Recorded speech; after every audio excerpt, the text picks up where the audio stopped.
For so many years, I really wanted to get myself to eat healthier and ultimately felt like I had no willpower or was too much of a foodie because I really struggled to stick with it. Until one point, a few things clicked and healthy eating became what I genuinely wanted to do and became the norm or baseline of how I lived my life. I went from feeling like I was always self-sabotaging to consistently eating healthy, and not because I felt like I was forcing myself to and finally just had the discipline, but because I genuinely wanted to and I genuinely enjoyed it. Here's what changed for me and what can help you too. When I reflected back on when I really struggled to eat healthy, I had the goal to eat healthy, but always felt like I was self-sabotaging versus when things really made a huge change. And just FYI, this huge change was not a month ago or a year ago. This was all in 2020 is when I really made that switch. But when I reflected back, I realized what made such huge shifts and what my decisions were mindset shifts. And as someone who's worked in the fitness and nutrition field, I've noticed that there is one huge difference between the people who have healthier eating habits and those who really struggle with it. And that is their perspectives. So not only was it the thing that made a huge difference for me, but it's also what I can see such a big difference in other people. And it makes sense because we know that thoughts motivate behavior. So what you have going on up in here is driving your behavior in some form or fashion. So if you have been trying to change your eating habits for some time now, and you find that you're really struggling to, it's because of something going on up here. But that's what we're going to talk about today. Because whether we realize it or not, we have all these mindsets and perspectives and beliefs that are either conscious or unconscious that are directing our actions and our decisions, at least to a certain percentage. We basically have these narratives in our head, whether we realize it or not, that we picked up on as kids, either through family or through the media or just our culture, that impact how we feel about things and the kinds of choices that we make. You could absolutely say that I made a complete 180 with how I ate. And there is a chunk of time in there, a set of years where I tried so hard to be the person who ate healthier and just really struggled to. So I cannot change your mind, but what I can do is I can share the perspectives that have made a huge difference for me, and they might just make a really big difference for you too. And at the end of the day, I really truly believe that when you fully understand how much your thoughts and beliefs make an impact on your actions is when you can really cascade into creating so much change, because you can play around with choosing new thoughts and beliefs that better serve the version of you that you want to be, how you want to show up instead. And I believe the last one is the most profound one, so make sure you stick around for that. So the first big perspective shift or inner narrative shift that can make such a big difference is shifting away from this belief that healthy eating is really boring, it's restrictive, it requires discipline. That belief is so heavily saturated in our society. I don't know necessarily where it comes from, but if you watch any TV, commercials, movies, just the way that healthy eating is always presented is always boring, restrictive, something you do if you don't like your life, something that you only do if you're trying to change your body. And that is just so unfortunate. It tends to be so heavily ingrained in us that these foods equal fun, comfort, joy, and these foods, not so much. But none of that is true. That's just the story that we've been told and most of us have picked up on. But if you genuinely want to change your eating habits and you want to eat healthier for one reason or another, holding on to that perspective that these certain foods are really fun and satisfying and a way to let loose, and these foods are not, this is what you have to kind of force yourself to eat, the odds of you ever changing your eating habits are very low. So know and understand that, again, that's just not true. Healthy eating absolutely can be very fun and enjoyable and can be what you actually prefer against these other foods. Eating more nutrient dense food is not a form of restriction in any kind of way. That's actually doing so much more for our body than eating all these foods devoid of nutrients. And having more awareness of this perspective, of this mindset, can help you to really start to see, do I really find that these are so much more fun than these foods? Or is that just what I've kind of always been told? Is that the lens I've always been looking at food with?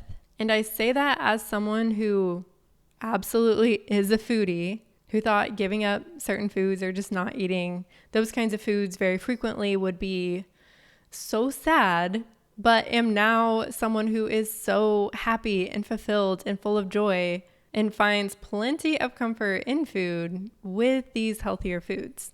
The second big narrative shift is going from food has morality to understanding that food has no morality. Some foods are just more nutrient dense than others. Some come from nature or are closer to their natural state than others. Most of us probably grew up with the labels that some food are good and some foods are bad, that some foods are treats and others are punishment or require discipline to eat. I totally understand where this comes from, but I really think it has done such a number on people's psyche and is really just not helpful for anyone. It can make the good foods seem less desirable and the bad foods seem more desirable. And I think we can all put two and two together and realize that's not helping anyone out. It can lead to feelings of guilt and shame, which can lead to this desire for comfort. And what is one thing that we all tend to seek comfort in? Food. So instead of viewing foods and labeling them as good or bad and attributing morality and judgment to food, I like to label things more as some things are more nutrient dense and some things are less nutrient dense. Some foods are probably going to make me feel good. Some foods probably not going to make me feel so great. Some foods help my body operate more optimally and others probably don't. And it's not a don't eat any of the less nutrient dense stuff. That's not what any of this is about. But it truly is taking back those morality labels and just seeing it as, okay, these foods don't have as many nutrients. Perspective shift number 3 is going from eating healthy is what you should do to I want to eat for how I want to feel. I want to eat to align with my values and to align with who I want to be as a person. As humans, we naturally resist things like shoulds, have tos, needs tos, musts. We crave autonomy and freedom of choice, even from ourselves. So telling yourself, oh, I have to eat healthy, I should eat like this, not real enticing. If I'm telling myself I should go eat this meal, the odds of me wanting to eat that meal, they're pretty low. But if I'm looking at it through the lens of that meal is going to make me feel really good, that meal is going to give me more energy, that meal aligns with the kind of person I want to be and how I want to show up for myself, then that's a completely different relationship and perspective with those foods. If you're trying to eat healthier just because it's what you think you should do, the odds are it's not going to stick. How do you want to feel on a day-to-day basis? How do you want your brain to function? What kind of energy do you want to have? What kind of activities do you want to be able to do? How do you want to treat your body? What kinds of things do you value? And does health align with any of your values? And when thinking about all those things, what kind of nutrition supports that? Your approach to food can make an absolute 180 when you go from I should to I genuinely want to. And the more that you can just sit there and think, well, why might I want to eat these kinds of foods? And basically ask yourself questions to help get your brain and your thinking out of your very habitual thought loops. The more you can kind of open up your brain to, wait, maybe I do really want to eat these things. Perspective number 4 is going from I can't have any of these foods to I can have any food I want. But knowing what I know about what I want, how foods make me feel, how I want to show up for myself, what I know about health, what do I actually want? Again, not what maybe society has always told me is the more fun option or the more exciting option or what's going to make me feel better. Pull away from those narratives that we've had for so long and let yourself think about things a little bit differently. when we tell ourselves we can't have something, we're far more likely to actually want that thing. You may have even had the experience where you decided to go on a health kick or a diet, and suddenly the moment you tell yourself, I can't eat this thing, you want it more than you did beforehand. Usually telling ourselves that we can't have something just makes it more enticing. So allow yourself to say, you know what, I can eat whatever I want, but what is it that I actually want? What kind of choice do I want to make for myself? Shift number 5 is shifting from the perspective that you're missing out if you're eating something different than the people around you to you're not missing out because you're doing what you are choosing to do for you. I think this is a really big one, and one that people definitely is a little tougher to let go of sometimes. But if we are in this place where we feel like, oh, they're getting to eat the fun food, they're getting to eat the good stuff, and I'm over here and I have to eat like this, what is that really doing for you? Odds are you're going to feel restricted. And when we feel like we're restricting ourselves, just like with the can't, we're just more naturally to seek out things that we deem more enjoyable. And I feel like this one is a bit harder to articulate, but it truly feels so empowering when you hit a point where, let's say, everyone else around you is eating unhealthy food, stuff that you used to deem more fun, and you've chosen to eat a more nutritious, healthier meal for yourself. And in that moment, instead of looking around and feeling like you're missing out, you're really not even paying attention to that because that's just not where your head even is. You see yourself as the type of person who eats this way, and you have gotten to a point where you really enjoy eating this way because of X, Y, and Z reasons, because it supports who you want to be, how you want to feel, the kind of life that you want to live. And so this is just who you are. So it's not a missing out of any kind.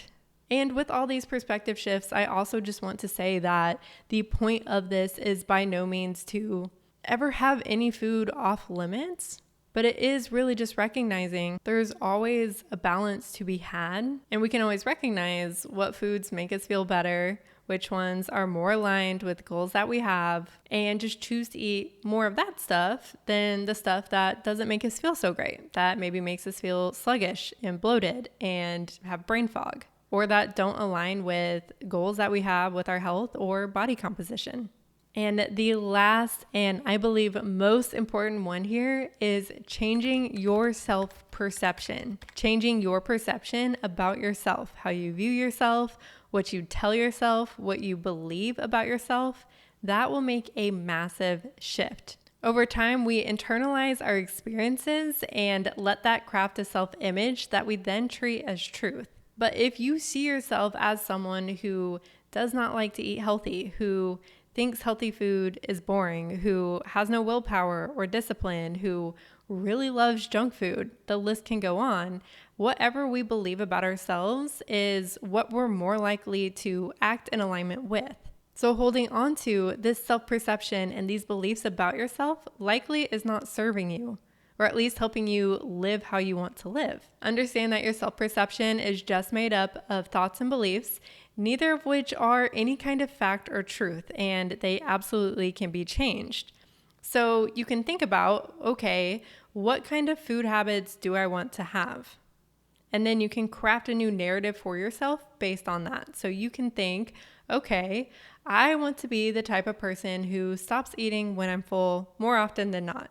I want to be the type of person who really enjoys more healthy, whole, nutritious foods. Whatever healthy eating looks like for you, the types of things that you want to get yourself to do, how can you shift your self-perception and just start to play in the land of, I am now someone who blank. I am someone who really loves being the healthy eater of my friend group. I am someone who enjoys cooking at home. And, when shifting your self-perception, we never need to make this massive jump. The jump doesn't have to be, I hate eating healthy, to I absolutely love eating healthy. Play around with that if you want. I'm totally here for that. But you may find that it's more helpful to instead jump to, I am someone who is enjoying finding new ways to make healthier meals more enjoyable. I am someone who is enjoying finding new recipes that I really enjoy. I am someone who is finding what healthy foods I really love. So I really love knowledge and information and ideas, but where the magic happens is with taking action. So now we're at the action taking stage of the video. I've got 2 things for you. The first one is to have more awareness of and notice the stories that you're currently telling yourself about you as well as food. And just notice how it impacts how you show up, what decisions you make, and how you feel about the food that you're eating. We don't need to have any judgment around any of this. We're just paying attention and noticing, okay, these are the things I'm telling myself. These are the thoughts I have, the beliefs I have, and this is how it's affecting things. Action number 2 is to pick one new narrative or story about yourself to start telling yourself and living as. This can look like anything. It can be, I'm the type of person who stops eating when I'm full. I'm someone who only really eats treats when it's something I really want. I'm someone who prefers to cook at home than get fast food. And to wrap this all up, I just want to say that with food, there is no perfection. There's no specific ideal. The idea really is to make eating choices based on how you want to feel, the type of person that you want to be, and how you want to show up for yourself. And when you have more clarity around that, choose to see yourself as that type of person. And if you are looking to cultivate more healthy habits in general, go ahead and watch this video next.